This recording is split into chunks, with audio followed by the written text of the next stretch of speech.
Oh, howdy all, grab yourself a drink, it is time for some PathOfExile discussion. For those of you that are thinking of playing in the Ruthless with Gold event that's starting in a few days, I wanted to point out one of the easiest mistakes that you can make when you're playing Ruthless for the first time, because it can be quite a shock for those that have never played in an era where map sustain is scarce, to suddenly be in a situation where you do need to min-max your map drop chances quite a bit in order to not flounder in low tier maps, unable to progress. For that reason, I'm going to recommend the following 26 points, or something quite similar to it, be the first 26 points you allocate on your atlas. Now, the key things you're trying to achieve here. Firstly, you are picking up the Perpetual Search. This is probably your first 3 points, and the reason for this is that Alva missions are a fantastic resource for getting more maps to drop. Maps don't drop very much, if at all, from the incursion monsters themselves, but when you go into the incursion temple, every monster that's there can drop maps, and the actual incursion temple itself has perhaps 8 times the number of monsters you'll find in a typical map in Ruthless. For that reason, this is one of the very best nodes on the atlas that you can take, and it's probably something you want to take as your third point and then never unspec it while you're playing in Ruthless. On the other side, you'll see that we're pathing through Mad Devotion as well. Delve is pretty good for map sustain. It's actually a little bit worse than Alva is, and so for that reason you could definitely path up this way instead of the way that I've pathed. However, Delve will still help you find more access to content, more monsters that you can kill in order to gain maps. After this, you're probably going to want to go and pick up the 3 small points that lead to Solidarity, and also work your way towards the very, very important Commissioned Officer node. You can also go down this way to Planar Tactician, which is an excellent choice as well. It also has the same 3 small nodes leading up to it that you'll find on the other side of the atlas. Now, Kirak missions are a fantastic resource, both because they will give you maps that you haven't yet completed, and also because they will very, very, very rarely grant you a unique map.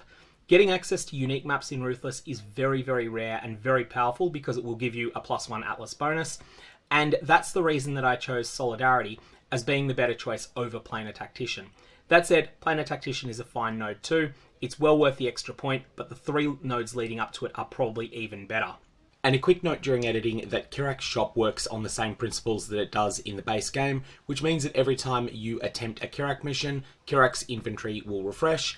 Kirak's maps are also sold at a lower price point in Ruthless than they are in the base game, although this price point is still going to hurt because you have a lot less currency in Ruthless than you do in the base game. You can also take Shaping the Mountains as well. Just note how much worse this node is than it is in the base game.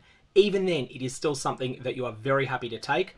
And I would even go as far as to say that it is one of the best nodes on the entire atlas. After you've filled out these 26 points, some other nodes you might want to consider: Shaping the Seas, Shaping the Valleys, both excellent nodes. And also there is the Delve node Sulfite Infusion. A little more travel to get to this one, but it will give you a steady income of Sulfite while you're doing everything else. Again, Sulfite's really good in Ruthless because Delve will give you access to more monsters to kill. It's some of the most dense content in the game, and also the Delve cities will drop a lot of loot for you as well when you get those. Delve cities aren't super common, but they're also not super rare. Of course, one of the drawbacks here is that because your character is likely to be weaker in Ruthless than it is in the base game, you may find that you struggle a bit with Delve in terms of the monsters just being too tough for you early on. If that's the case, then just save up your Sulfite, maybe do a few low-level delves so that you can increase your Sulfite capacity, and it'll be there for you when you need it later. After you've done this, there's a fantastic guide that's been made on the PathOfExile Ruthless subreddit by Two Hands Ruthless, a Reddit user, and I'll put a link to that down in the description below. The key finding though is that there are 2 main categories of extra content that you can add to your maps in Ruthless. Category A includes the 10 blockable mechanics, as well as the 4 masters that can pop up in a map at random. And it seems you have approximately a 40% chance to get a piece of content from Category A. However, this is not an independent chance for each one. Instead, it's just something like 40% to get one of these and 60% to get none of them. If you do get one of them, then content blocks can be really important in order to make sure that it's the one that you want the most. What you can do, if you want to optimize your chance of getting one particular type of content, and let's say that that is Heist, then what you would do is you would block absolutely everything else except Heist. And then there will be 2 possibilities that can come up when the game decides to roll for you that you get a Category A event in your map.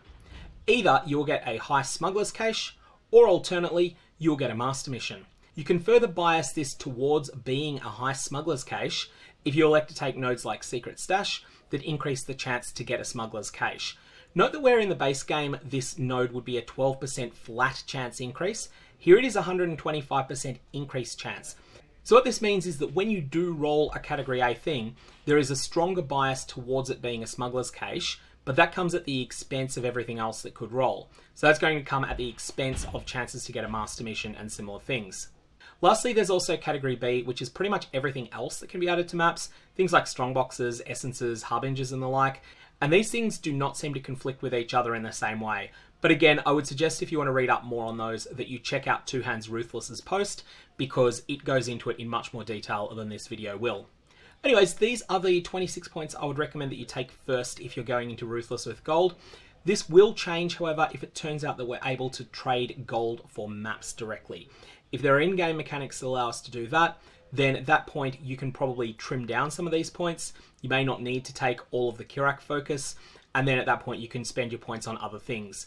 But as you'll see if you read all of Two Hands Ruthless's post, it's probably best to pick only one of the 10 blockable mechanics, block the other 9, and invest very heavily into that one mechanic that you choose, because that seems to give the best results in Ruthless.